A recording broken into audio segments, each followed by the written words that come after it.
तो dear students, आइए कुछ और क्रिटिकल कॉन्सेप्ट्स हम यहाँ पे समझते हैं। ये 3 केस हमने यहाँ पे लिया है। 3 ट्रक्स आपको नज़र आ रही हैं डियर स्टूडेंट्स। अब इसके पहले कि मैं आपको ये कॉन्सेप्ट एक्सप्लेन करूँ, मैं कुछ सवाल आपसे पूछना चाहूँगा। डियर स्टूडेंट्स, क्या ऐसा हो सकता है कि एक पार्टिकल की वेलोसिटी 0 है पर फिर भी उसके पास कुछ ना कुछ एक्सेलरेशन है? क्या ऐसा हो सकता है कि एक पार्टिकल का एक्सेलरेशन 0 है पर फिर भी उसके पास कुछ ना कुछ वेलोसिटी है? सोचिए आप डियर स्टूडेंट्स इसके बारे में। डियर स्टूडेंट्स, क्या ये ज़रूरी है कि जिधर पार्टिकल की वेलोसिटी होती है एक्सेलरेशन की दिशा भी वही हो? क्या ये ज़रूरी है? क्या ये ज़रूरी है कि जिधर पार्टिकल का डिस्प्लेसमेंट होता है उसकी वेलोसिटी की दिशा भी उधर ही हो? कुछ ऐसे बहुत क्रिटिकल सवाल हैं जिसके ऊपर से अब हम पर्दा उठाएंगे। तो आप अब ध्यान से समझेंगे डियर स्टूडेंट्स जो मैं समझा रहा हूँ आपको। तो देखो, एक बात यह है कि हमें पता है कि वेलोसिटी क्या होता है। वेलोसिटी होता है डिस्प्लेसमेंट अपॉन टाइम, ठीक है। यानी जिधर डिस्प्लेसमेंट वेलोसिटी भी उधर ही होती है। तो याद रखो कि वेलोसिटी और डिस्प्लेसमेंट एक ही परिवार के सदस्य हैं। कौन? Velocity and displacement. डिस्प्लेसमेंट को एस से लिखो या एक्स से लिखो, ठीक है। ये एक ही परिवार के सदस्य हैं। तो जिधर डिस्प्लेसमेंट उधर ही velocity, they will always have the same direction, है ना। ऐसा कभी हो सकता है क्या कि एक पार्टिकल आगे की तरफ चल के जा रहा है लेकिन उसकी जो वेलोसिटी है वो पीछे की तरफ? ऐसा हो सकता है कभी? कभी नहीं हो सकता ऐसा। अगर वो पार्टिकल आगे चल के जा रहा है तो उसका डिस्प्लेसमेंट आगे है तो उसकी वेलोसिटी भी आगे होगी। ऐसा कभी नहीं हो सकता कि पार्टिकल मूव तो आगे कर रहा है लेकिन उसकी वेलोसिटी पीछे है। ऐसा कभी नहीं हो सकता।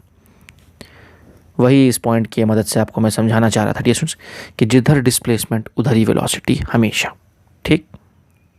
अच्छा, लेकिन एक्सेलरेशन का मामला ऐसा नहीं है डियर स्टूडेंट्स। एक्सेलरेशन का मामला ऐसा नहीं है। एक्सेलरेशन की अगर हम बात करें तो एक्सेलरेशन होता है dear students change in velocity upon time, ठीक है। अरे, वेलोसिटी क्या होती है? वेलोसिटी होती है change in position upon time, और इसी चेंज इन पोजीशन को हम क्या बोलते हैं? डिस्प्लेसमेंट, है ना। यानी बात को समझिए। यानी बात यह है कि वेलोसिटी उधर ही होगी जिधर चेंज इन पोजीशन है, यानी जिधर डिस्प्लेसमेंट है। समझ आ रही है बात आपको? सिमिलरली एक्सेलरेशन उधर ही होगा जिधर चेंज इन वेलोसिटी होगी। जिधर क्या होगी? Change in velocity. सिर्फ वेलोसिटी नहीं, चेंज इन वेलोसिटी। वेलोसिटी उधर ही होगी जिधर चेंज इन पोजीशन होगा। चेंज इन पोजीशन यानी डिस्प्लेसमेंट, यानी वेलोसिटी उधर ही होगी जिधर डिस्प्लेसमेंट होगा। वेलोसिटी उधर ही होगी जिधर डिस्प्लेसमेंट होगा, है ना। यानी यहां मुझे क्या लिखना चाहिए? डेल्टा एक्स लिखना चाहिए। समझ आ रही बात कि इन सब के डायरेक्शंस क्या होंगे? सेम होंगे। सिमिलरली ए और डेल्टा वी का डायरेक्शन सेम होगा, ठीक है। अब यहां पे मैं एक बात और बताता हूं आपको। देखो, एक्सेलरेशन किसके वजह से आता है? इसके पीछे किसका हाथ है? एक्सेलरेशन यानी क्या? Change in velocity. देखो, जाहिर सी बात है, वेलोसिटी चेंज होगी तभी तो कुछ ना कुछ एक्सेलरेशन आएगा, है ना। तो इस एक्सेलरेशन के लिए यानी इस चेंज इन वेलोसिटी के लिए कौन रिस्पॉन्सिबल होता है? Force. Force is responsible for acceleration. और आपने बचपन में पढ़ा है कि F is equal to M A. Vector form में भी लिख सकते हो, कोई मसला नहीं है। F equal to M A, है ना। यानी डियर स्टूडेंट्स, अगर फोर्स 0 होगा तो एक्सेलरेशन भी क्या हो जाएगा? 0 हो जाएगा। जिधर फोर्स उधर ही एक्सेलरेशन, जिधर फोर्स उधर ही एक्सेलरेशन। यानी डियर स्टूडेंट्स, अगर ये कोई बंदा है और इसकी इनिशियल वेलोसिटी 0 है, चुप से रेस्ट पे खड़ा हुआ है, ठीक। अब अगर मान लो इसके ऊपर मैंने कोई फोर्स नहीं लगाया तो क्या इसकी वेलोसिटी में बदलाव आएगा? क्या इसकी वेलोसिटी में कुछ बदलाव आएगा डियर स्टूडेंट्स? क्या इसकी वेलोसिटी में कुछ बदलाव आएगा? नहीं। यानी क्या इसके पास कुछ एक्सेलरेशन आएगा? नहीं। बस समझ में आ रही है? लेकिन जहाँ आपने फोर्स लगाया, फोर्स लगाते ही वो आगे की तरफ मूव करना शुरू करेगा, ठीक है। और अब उसके पास कुछ ना कुछ वेलोसिटी वी आ जाएगी आगे की दिशा में,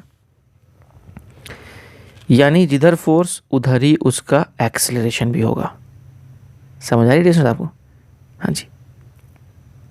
तो कहने का मतलब ये है कि फोर्स और एक्सेलरेशन एक परिवार के सदस्य हैं और इनकी दिशा हमेशा सेम होगी, यानी जिधर फोर्स उधर ही एक्सेलरेशन, है ना। यानी जिधर एक्सेलरेशन उधर ही फोर्स। अगर आप देख रहे हैं कि बॉडी आगे की तरफ एक्सेलरेट कर रही है, मतलब उसके ऊपर फोर्स आगे की तरफ लग रहा है ना। तो क्या समझा हमने अल्टीमेटली कि वेलोसिटी और डिस्प्लेसमेंट एक परिवार के सदस्य हैं और फोर्स और एक्सेलरेशन एक परिवार के सदस्य हैं, ठीक है। अब ये जो दो अलग अलग परिवार हैं, यानी ये वेलोसिटी और डिस्प्लेसमेंट का परिवार और ये फोर्स और एक्सेलरेशन का परिवार, ये दोनों एक दूसरे को सपोर्ट भी कर सकते हैं और ये दोनों एक दूसरे से लड़ाई भी कर सकते हैं, यानी अपोज भी कर सकते हैं एक दूसरे को, ठीक है।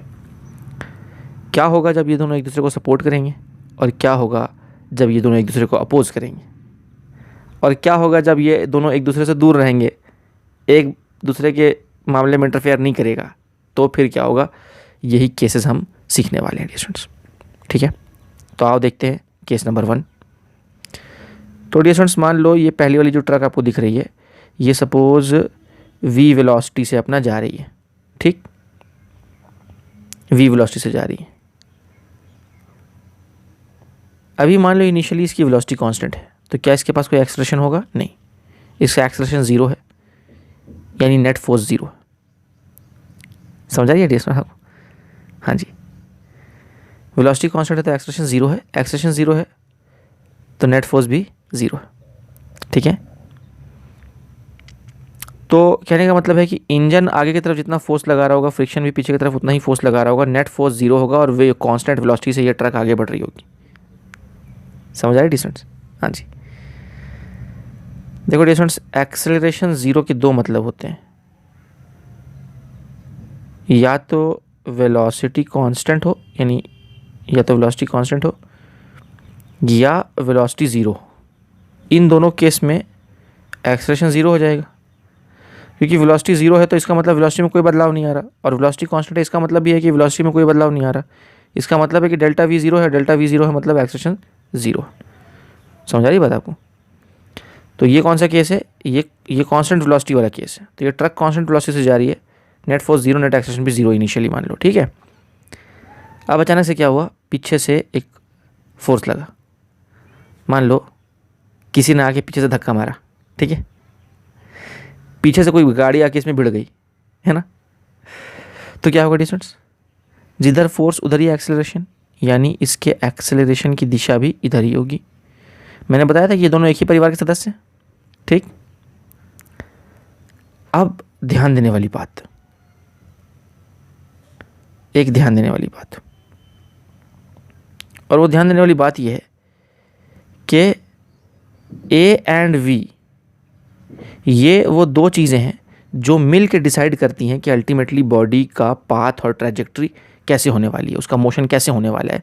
वो A अकेला नहीं डिसाइड कर सकता है, A और V मिल के डिसाइड करते हैं कि बॉडी का मोशन कैसा होगा, ठीक है। तो यहाँ पे क्या हो रहा है, यहाँ पे हम देख रहे हैं कि यहाँ पे A और V एक ही दिशा में है, तो यहाँ पर V क्या होगा, V will start increasing. Why? पीछे से धक्का लगा ना, पीछे से धक्का लगा तो वेलोसिटी बढ़ जाएगी उसकी। समझ आ रही है बात? दूसरा केस देखते हैं। दूसरे केस में ट्रक है, अपना V वेलोसिटी से जा रही है, ठीक। इतने में क्या हुआ, आगे से गाड़ी आके इसमें भिड़ गई, ठीक है।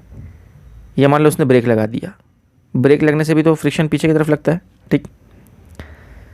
तो फोर्स पीछे, तो इसका मतलब एक्सेलरेशन भी पीछे। तो यहाँ पे वेलोसिटी क्या होगी बोलो, यहाँ वेलोसिटी डिक्रीज होगी।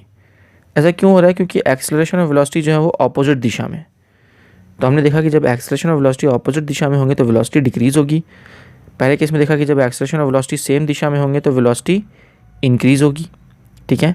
और थर्ड केस देखो कि अगर ये ट्रक है, ये v वेलोसिटी से अपना जा रही है, मान लो यहाँ कोई नेट फोर्स नहीं लग रहा, तो यहाँ नेट एक्सेलरेशन भी क्या है, 0 है। तो क्योंकि यहाँ कोई एक्सेलरेशन नहीं है तो इसकी वेलोसिटी क्या रहेगी, कांस्टेंट रहेगी, यानी ना ही इसकी वेलोसिटी इंक्रीज़ होगी ना ही इसकी वेलोसिटी डिक्रीज़ होगी।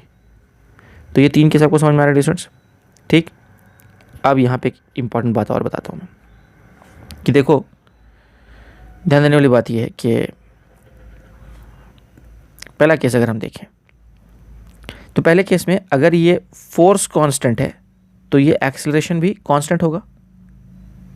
अगर फोर्स कांस्टेंट है तो हाँ, मैं यहाँ लिख देता हूँ कि अगर फोर्स कांस्टेंट हुआ तो एक्सेलरेशन भी कांस्टेंट होगा और वेलोसिटी यूनिफॉर्म रेट से बढ़ेगी और उसी मोशन को हम बोलेंगे यूनिफॉर्मली एक्सेलरेटेड मोशन। बात समझ में आ रही है आपको? हाँ जी। लेकिन अगर फोर्स कांस्टेंट नहीं हुआ यानी फोर्स वेरिएबल हुआ तो एक्सेलरेशन भी वेरिएबल होगा। वेरिएबल फोर्स का क्या मतलब है, कभी ज़्यादा लग रहा है कभी कम लग रहा है, कभी ज़्यादा लग रहा है कभी कम लग रहा है। वेरिएबल फोर्स, कभी ज़ोर से धक्का लगा रहे हैं कभी धीरे से धक्का लगा रहे हैं, है ना। तो फोर्स वेरिएबल है तो एक्सेलरेशन भी वेरिएबल होगा, यानी वेलोसिटी मान लो पहले 1 सेकंड में वेलोसिटी बहुत बढ़ जाएगी, अगले 1 सेकंड में वेलोसिटी थोड़ा ही बढ़ेगी, यानी वेलोसिटी यूनिफॉर्म रेट से नहीं बढ़ेगी। तो ये क्या बन जाएगा, ये बन जाएगा ये बन जाएगा नॉन यूनिफॉर्मली एक्सेलरेटेड मोशन। समझ आ रही है? यानी पहले केस में 2 केसेस छुपे हुए हैं, इस पहले केस में 2 केसेस छुपे हुए हैं, ये 2 केसेस छुपे हुए हैं। सब डिपेंड करता है कि ये फोर्स यानी ये एक्सेलरेशन कांस्टेंट है या वेरिएबल है। अगर ये फोर्स या एक्सेलरेशन कांस्टेंट हुआ तो वो यूनिफॉर्मली एक्सेलरेटेड मोशन बन जाएगा, और अगर ये फोर्स या ये एक्सेलरेशन वेरिएबल हुए तो फिर वो नॉन यूनिफॉर्मली एक्सेलरेटेड मोशन बन जाएगा। समझ आई बात आपको? अब आते हैं सेकंड केस में। सेकंड केस में भी अगर ये फोर्स कांस्टेंट हुआ तो ये एक्सेलरेशन भी कांस्टेंट होगा, यानी कांस्टेंट फोर्स लग रहा है उसके ऊपर, मान लो 2 न्यूटन का एक कांस्टेंट फोर्स लग रहा है तो एक्सेलरेशन भी कांस्टेंट हो जाएगा। तो उस केस में क्या होगा, मैं लिखता हूँ, तो यहाँ पे फोर्स कांस्टेंट तो एक्सेलरेशन भी कांस्टेंट, तो ये क्या कहलाएगा डिस्टेंस, ये कहलाएगा uniformly retarded motion. Uniformly retarded motion, retardation का मतलब होता है वेलोसिटी का घटना। रिटार्डेशन का क्या मतलब होता है, वेलोसिटी का घटना। एक्सेलरेशन का क्या मतलब होता है, वेलोसिटी का बढ़ना। रिटार्डेशन का मतलब यानी डिसेलरेशन का मतलब वेलोसिटी का घटना। तो याद रखो कि जब भी वेलोसिटी और एक्सेलरेशन ऑपोजिट दिशा में होंगे तो वहाँ पर क्या होगा, रिटार्डेशन होगा, और जब भी वेलोसिटी और एक्सेलरेशन सेम दिशा में होंगे तो वहाँ पर क्या होगा, एक्सेलरेशन होगा। समझ आ रही है बात? हाँ जी। और अगर ये जो फोर्स है ये अगर फोर्स वेरिएबल रहा, मतलब कांस्टेंट नहीं है ये, तो एक्सेलरेशन भी वेरिएबल होगा यानी रिटार्डेशन भी वेरिएबल होगा। तो ये कहलाएगा नॉन यूनिफॉर्मली रिटार्डेड मोशन। ठीक है स्टूडेंट्स?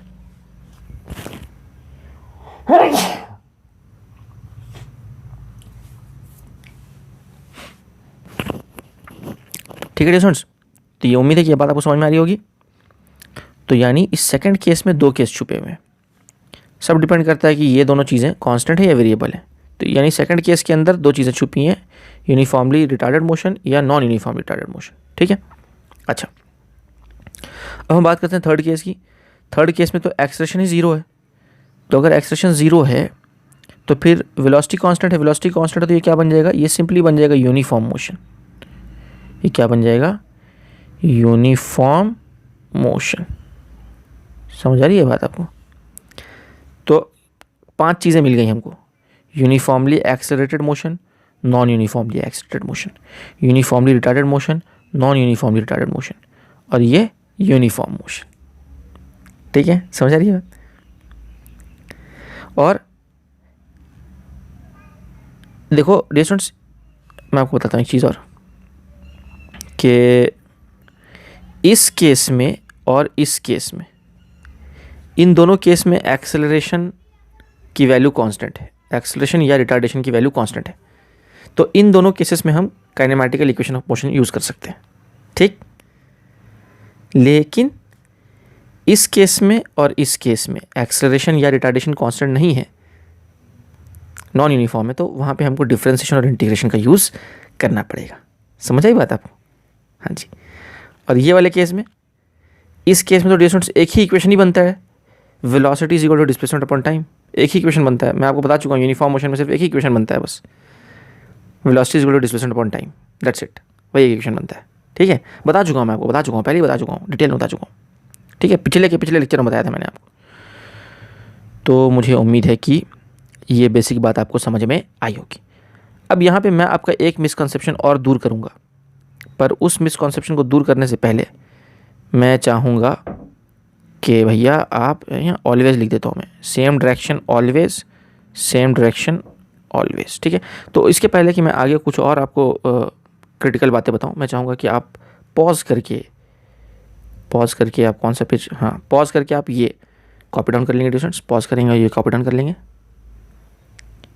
और इसके बाद ये कॉपी होने के बाद आप पॉज करके ये कॉपी डाउन कर लेंगे, फिर मैं कुछ और बातें बताता हूँ आपको।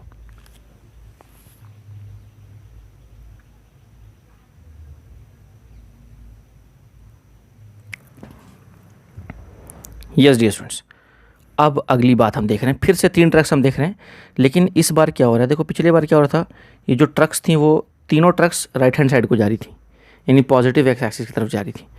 अब इस बार मैं क्या कर रहा हूँ, ये ट्रक्स को ना लेफ्ट हैंड साइड को भेज रहा हूँ। ठीक है, तो मान लो ये जो ट्रक है ये वी वेलोसिटी से उधर जा रही है। अब इतने में क्या हुआ, पीछे से फोर्स आया, धक्का लगा, एक्सेलरेशन भी उधर ही होगा, तो ये वेलोसिटी क्या होगी, इंक्रीज होगी। सेकंड केस में भी ट्रक उधर जा रही है मान लो अपनी वी वेलोसिटी से, अब इस बार क्या हुआ, फोर्स इधर से लगा, आगे से आगे धक्का लगा, तो एक्सेलरेशन भी पीछे की ओर इस तरफ होगा, मतलब फोर्स की ही दिशा में। तो इस बार वेलोसिटी क्या होगी, फिर से वेलोसिटी डिक्रीज़ होगी, और ये भी ट्रक अपना वी वेलोसिटी से जा रही है, यहाँ पे ना ही कोई नेट फोर्स है ना ही नेट कोई एक्सेलरेशन होगा इसकी वजह से, तो ये अपना कांस्टेंट वेलोसिटी से इधर जाती रहेगी। ठीक है स्टूडेंट्स, पर इसके थ्रू मैं आपको क्या बताना चाह रहा हूँ, घुमा फिरा के फिर वही चीज़ें आ गई जो पिछले बार भी आई थी, लेकिन इसके थ्रू मैं आपको एक बहुत क्रिटिकल कॉन्सेप्ट समझाना चाह रहा हूँ। वो क्रिटिकल कॉन्सेप्ट क्या है ये समझो आप। देखो ये पहला वाला जो केस आप देख रहे हैं, यहाँ पे 2 चीज़ें हो सकती हैं, अगर ये दोनों कांस्टेंट हुए तो या तो वो होगा यूनिफॉर्मली एक्सेलरेटेड मोशन या वो होगा नॉन यूनिफॉर्मली एक्सेलरेटेड मोशन। दोनों ही केस में एक्सेलरेटेड बोल रहा हूँ क्योंकि वेलोसिटी क्या हो रही है, इंक्रीज हो रही है इसलिए। ठीक है, सिमिलरली ये जो सेकंड केस है इसमें 2 चीज़ें छुपी हो सकती हैं, इसको मैं रोमन 1 बोल देता हूँ, इसको रोमन 2 बोल देता हूँ और इसको रोमन 3 बोल देता हूँ। ठीक, सिमिलरली रोमन 2 में भी 2 केसेस छुपे हो सकते हैं, या तो ये यूनिफॉर्मली रिटार्डेड मोशन होगा या ये नॉन यूनिफॉर्मली रिटार्डेड मोशन होगा। सब डिपेंड करता है कि ये जो वैल्यूज़ हैं ये कांस्टेंट है या वेरिएबल है। ठीक, अच्छा रिटार्डेड क्यों बोल रहा हूँ, क्योंकि यहाँ वेलोसिटी डिक्रीज हो रही है इसलिए। ठीक है, और ये तो सिंपली हमारा यूनिफॉर्म मोशन है। ठीक है, तो कोई इसमें तो चिंता की बात ही नहीं। अब आप ध्यान से देखो डियर स्टूडेंट्स, अगर हम सिर्फ एक्सेलरेशन की बात करें, सिर्फ इस वाले केस को देखो, यानी इसका सेकंड केस और इसका सेकंड केस, यानी ये वाला केस, इन दोनों केसेस को हम कंपेयर कर रहे हैं। तो पहले आप मुझे बताओ कि इस वाले केस में एक्सेलरेशन का साइन क्या होगा, इस वाले केस में एक्सेलरेशन का साइन क्या होगा, नेगेटिव होगा, है ना। और इस वाले केस में एक्सेलरेशन का साइन क्या होगा, पॉजिटिव होगा। तो यहाँ एक्सेलरेशन का साइन पॉजिटिव है, फिर भी ये रिटार्डेड मोशन है ना, और यहाँ एक्सेलरेशन का साइन नेगेटिव है, फिर भी ये रिटार्डेड मोशन है। यानी पता ये चला कि एक्सेलरेशन का साइन पॉजिटिव हो या नेगेटिव हो, दोनों केस में वो रिटार्डेड मोशन हो सकता है। हाँ, ये एक मिसकंसेप्शन होता है बच्चों को अक्सर, जहाँ देखा कि एक्सेलरेशन का साइन नेगेटिव है, मतलब आंख मूंद के बोल दिया कि वो रिटार्डेड मोशन है। क्या ये ज़रूरी है? ये ज़रूरी नहीं है। कहीं अगर आपको दिख गया कि कहीं पे लिखा हुआ है, मान लो कि acceleration is nothing but -2 metre per second square, तो बताओ कि ये रिटार्डेड मोशन है या एक्सेलरेटेड मोशन है? नहीं बोल सकते हम, पक्का नहीं बोल सकते। हमें ये देखना पड़ेगा कि वेलोसिटी किधर है। अगर वेलोसिटी भी नेगेटिव है, अगर मान लो इस केस में वेलोसिटी भी, मान लो कि वेलोसिटी जो है वो इनिशियल वेलोसिटी बोल देता हूँ मैं, कि भाई जब ये फोर्स लगा, जब ये एक्सेलरेशन लगा, तो उस टाइम पे जो वेलोसिटी थी वो सपोज -5 मीटर पर सेकेंड थी। तो इस केस में ये मोशन कैसा हो जाएगा, ये यूनिफॉर्मली एक्सेलरेटेड मोशन हो जाएगा। क्यों? क्योंकि जिधर वेलोसिटी उधर ही एक्सेलरेशन है। यानी कौन सा वाला केस हो जाएगा, ये वाला केस। कौन सा केस? ये वाला केस हो जाएगा डिस्टेंस, ये वाला है ना। देखो जिधर वेलोसिटी उधर ही एक्सेलरेशन। यहाँ पे क्या है, वेलोसिटी भी नेगेटिव और एक्सेलरेशन भी क्या है, नेगेटिव है। यानी पता ये चला कि सिर्फ एक्सेलरेशन के साइन के आधार पे हम ये तय नहीं कर सकते कि बॉडी एक्सेलरेटेड है या रिटार्डेड है। या सिर्फ एक्सेलरेशन के साइन के आधार पे हम तय नहीं कर सकते। तो किसके आधार पे तय करना पड़ेगा, दोनों को देखना पड़ेगा। यानी वेलोसिटी और एक्सेलरेशन दोनों को देखना पड़ेगा। अगर वेलोसिटी और एक्सेलरेशन दोनों के साइन सेम है ना, तो मैं लिख देता हूँ, मैं अच्छे से आपको लिख देता हूँ, नोट लिख देता हूँ मैं आपके लिए। तो नोट कुछ इस प्रकार है। नोट ये है कि if the sign of velocity and acceleration are same, अगर इन दोनों के साइन सेम है, साइन सेम यानी दिशा same, then the motion will be which motion? Accelerated motion. ठीक है।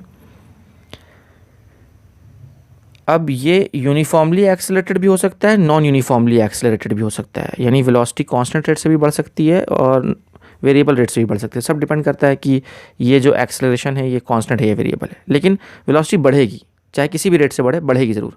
क्यों? क्योंकि इन दोनों का साइन सेम है, इसलिए वेलोसिटी को बढ़ना ही बढ़ना है, चाहे कैसे भी बढ़े लेकिन बढ़ेगी।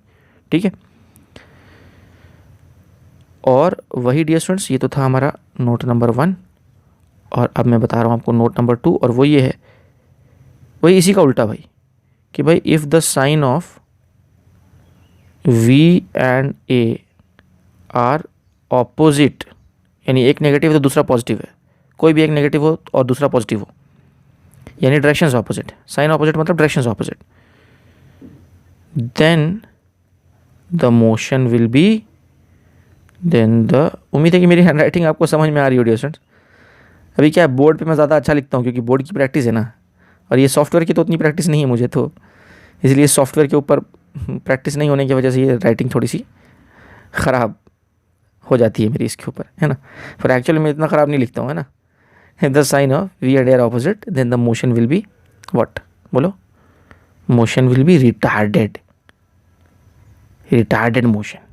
अब ये यूनिफॉर्मली रिटार्डेड भी हो सकता है, नॉन यूनिफॉर्मली रिटार्डेड भी हो सकता है। जैसे ये यूनिफॉर्मली भी, नॉन यूनिफॉर्मली एक्सीडेंट भी हो सकता है, वैसे ही यूनिफॉर्मली रिटार्डेड और नॉन यूनिफॉर्मली रिटार्डेड भी हो सकता है। दोनों से कुछ भी हो, लेकिन होगा रिटार्डेड ही, यानी वेलोसिटी घटनी है। रिटार्डेड यानी यहाँ मैं लिख देता हूँ, यानी कि velocity is going to decrease only, है ना। एंड एक्सीलरेटेड का मतलब है कि velocity is going to increase at any cost, है ना, ये चीज़ है। तो इस बात को आपको ध्यान में रखना है। जैसे कि आप यहाँ देखो डिस्टेंस, यहाँ वेलोसिटी और एक्सेलरेशन दोनों नेगेटिव हैं, यानी एक्सीलरेटेड मोशन है, वेलोसिटी इंक्रीज हो रही है। और यहाँ पर दोनों वेलोसिटी और एक्सेलरेशन दोनों पॉजिटिव हैं, तो दोनों नेगेटिव हो या दोनों पॉजिटिव हो, इन दोनों का साइन सेम है, तो वेलोसिटी इंक्रीज हो रही है, एक्सेलरेटेड मोशन है। और यहाँ देखो, यहाँ वेलोसिटी और एक्सेलरेशन का साइन ऑपोजिट है, यानी दिशा ऑपोजिट, तो रिटार्डेड मोशन। और यहाँ भी वेलोसिटी और एक्सेलरेशन का साइन ऑपोजिट है, यानी दिशा ऑपोजिट है, तो again you have retarded motion. समझ आ रही है बात? हाँ जी। यानी एक्सेलरेशन और वेलोसिटी का जो समागम है, ये दोनों मिल के डिसाइड करते हैं कि बॉडी का मोशन कैसा होने वाला है, एक्सेलरेटेड होने वाला है या रिटार्डेड होने वाला है या यूनिफॉर्म मोशन होने वाला है। ये एक्सेलरेशन और वेलोसिटी मिल के तय करते हैं, है ना। समझ आया डियर स्टूडेंट्स आपको, है ना। और ऐसा देखा गया डियर स्टूडेंट्स कि एक और बात मैं आपको यहाँ बता दूँ कि जब भी एक्सेलरेशन और वेलोसिटी की दिशा सेम होती है, मतलब दिशा सेम नहीं, जब भी एक्सेलरेशन और वेलोसिटी एक ही लाइन के अलॉन्ग एक्ट करते हैं, को लीनियर होते हैं, तो वो मोशन 1D मोशन होता है ना। जैसे मान लो कि ये कोई पार्टिकल है, ठीक, इसकी वेलोसिटी उधर है और एक्सेलरेशन इधर है, तो वेलोसिटी और एक्सेलरेशन दोनों एक ही लाइन के अलॉन्ग हैं। एक ही लाइन के अलॉन्ग क्यों है? क्योंकि आप शिफ्ट करके बनाना, इस एक्सेलरेशन को शिफ्ट करके दोनों को एक लाइन पे ला सकते हैं ना, v और a को एक ही लाइन के ऊपर ला सकते हैं हम। तो ये पार्टिकल कैसे ट्रैजेक्टरी में जाता रहेगा? ये पार्टिकल बिल्कुल स्ट्रेट लाइन में जाता रहेगा। सिमिलरली एक दूसरा पार्टिकल लो, इसकी वेलोसिटी इधर है और मान लो इसका एक्सेलरेशन भी इधर है, यानी जिधर वेलोसिटी है फोर्स भी उधर ही लग रहा है, तो ये भी पार्टिकल स्ट्रेट लाइन में ही जाता रहेगा। मतलब यहाँ पे भी मोशन 1D मोशन होगा और यहाँ पे भी जो मोशन है ये भी 1D मोशन होगा। यानी यहाँ जो थीटा है वो 180 डिग्री है, थीटा यानी v और u के बीच का एंगल, और यहाँ पे थीटा 0 डिग्री है यानी v और u के बीच का एंगल। तो इन दोनों केस में कैसा मोशन होगा? 1D मोशन होगा। तो यहाँ देखो, यहाँ जो फोर्स है वो वेलोसिटी के ऑपोजिट लग रहा है और यहाँ जो फोर्स है वो वेलोसिटी के अलॉन्ग लग रहा है। तो इन दोनों केसेस में मोशन 1D होगा, स्ट्रेट लाइन में ही बॉडी जाती रहेगी। यहाँ स्ट्रेट लाइन में ही जाती रहेगी, वेलोसिटी घटती जाएगी, यहाँ भी स्ट्रेट लाइन में ही जाती रहेगी, वेलोसिटी बढ़ती जाएगी। हाँ जी, ये वैसी ही बात है कि एक बंदा मान लो दौड़ दौड़ के जा रहा है, अपना चल चल के जा रहा है बेचारा, है ना। इसको पीछे से किसी ने धक्का मारा, यानी पीछे से फोर्स लगा, तो भी ये उसी स्ट्रेट लाइन में आगे बढ़ेगा, और आगे से कोई धक्का मारेगा तो भी उसी स्ट्रेट लाइन में ही वो आगे या पीछे मूव करेगा, है ना। लेकिन डियर स्टूडेंट्स, अगर ये जो एंगल है u और v के बीच का जो एंगल है, अगर ये ना ही 0 है ना ही 180 है, तो फिर उसकी दिशा चेंज हो जाएगी। कैसे, मैं आपको बताता हूँ। तो डियर स्टूडेंट्स, मान लो एक पार्टिकल है, ये ऐसा स्ट्रेट लाइन में ऐसा जा रहा है, स्ट्रेट जा रहा है, इसकी वेलोसिटी इस तरफ है ना, इस तरह से इसकी वेलोसिटी अपना जा रहा है मस्ती में, है ना। अब इतने में क्या हुआ कि इस पे इधर एक फोर्स लगा, यानी फोर्स इधर तो एक्सेलरेशन भी इधर, तो क्या होगा, इस पार्टिकल की ऐसे पाथ से हट जाएगा। देखो, इसको अगर मैं पीछे से धक्का मारूं तब तो वो स्ट्रेट लाइन में फिर भी जाता रहेगा, इसको आगे से धक्का मारूं फिर भी वो स्ट्रेट लाइन में, इसी स्ट्रेट लाइन में मूव करता रहेगा। यानी इसको तुम जो फोर्स दे रहे हो, अगर ये फोर्स तुमने वेलोसिटी के अलॉन्ग दिया या वेलोसिटी के ऑपोजिट दिया, तो इसके पाथ में कोई फ़र्क नहीं पड़ेगा, पाथ स्ट्रेट लाइन ही रहेगा। लेकिन अगर फोर्स तुमने कुछ अलग एंगल में दे दिया, यहाँ देखो वेलोसिटी और फोर्स यानी वेलोसिटी और एक्सेलरेशन के बीच का जो एंगल वो है, ना ही 0 है ना ही 180 है, तो फिर क्या होगा कि अल्टीमेटली उसका पाथ चेंज हो जाएगा। It will no more travel along a straight line, ठीक है। तो फिर ये मोशन कैसा हो जाएगा? ये 2D मोशन हो जाएगा। क्यों? क्योंकि अब ये जो पार्टिकल है ये तो इस लाइन के अलॉन्ग मूव होने लगा, तो इसके x और y दोनों कोऑर्डिनेट्स जो हैं वो चेंज होने लग गए। ये देखो x और y दोनों कोऑर्डिनेट चेंज होने लग गए, तो इसीलिए ये मोशन कैसा हो गया? 2D मोशन हो गया। तो कहने का मतलब ये है कि एक्सेलरेशन और वेलोसिटी दोनों मिलजुल के ये तय करते हैं। अच्छा, एक पार्टिकल रेस्ट पे है, ठीक है, इसकी इनिशियल वेलोसिटी 0, और इस पे एक फोर्स यानी एक एक्सेलरेशन लगना शुरू हो गया, तो बताओ इसका पाथ कैसा होगा? स्ट्रेट लाइन या स्ट्रेट पाथ होगा या कर्व्ड पाथ होगा? सही जवाब है कि इसका पाथ स्ट्रेट ही होगा, स्ट्रेट पाथ पे ही मूव करेगा, इसका मोशन 1D मोशन होगा, ठीक है। यानी अगर कोई पार्टिकल इनिशियली रेस्ट पे है और उस पर फोर्स लगने लगा, तो जिस दिशा में फोर्स लगेगा पार्टिकल उसी दिशा में स्ट्रेट अपना जाने लग जाएगा, ठीक। लेकिन अगर कोई पार्टिकल ऑलरेडी मूव कर रहा है और उसके बाद वो मूव करते करते में अचानक से कोई फोर्स लग गया उसके ऊपर किसी अलग दिशा में, वेलोसिटी की अलग दिशा में, सच दैट ए और वी की दिशा कुछ अलग अलग है, तो फिर वो पार्टिकल अपना पाथ चेंज कर देगा, पथभ्रष्ट हो जाएगा। हाँ, सीधे मार्ग से वो हट जाएगा प्यारे बच्चों। तो मुझे उम्मीद है कि ये पूरी बात आपको समझ में आ गई होगी। मैं क्या बताना चाह रहा हूँ, ए और वी मिल के डिसाइड करते हैं कि क्या हो रहा है, ठीक है।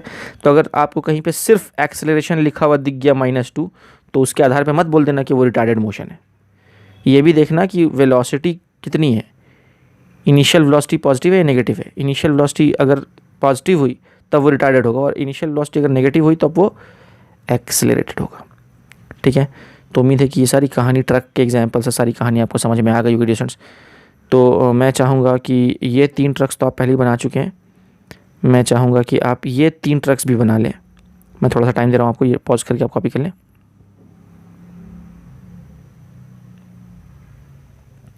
और फिर स्टूडेंट्स आप पॉज करके मैं चाहूँगा कि ये नोट भी लिख लें और ये सारी बातें आप लिख लें कि किस तरह से वेलोसिटी और एक्सेलरेशन दोनों मिलके कर रहे हैं काम। ये भी लिख लें आप, और फिर पॉज करके अगर ये भी आप लिखना चाहें तो ये भी आप लिख सकते हैं। ठीक है मेरे बच्चों, तो उम्मीद है कि आपने ये सारे स्लाइड्स कॉपी डाउन कर लिए होंगे। ठीक है, ओके।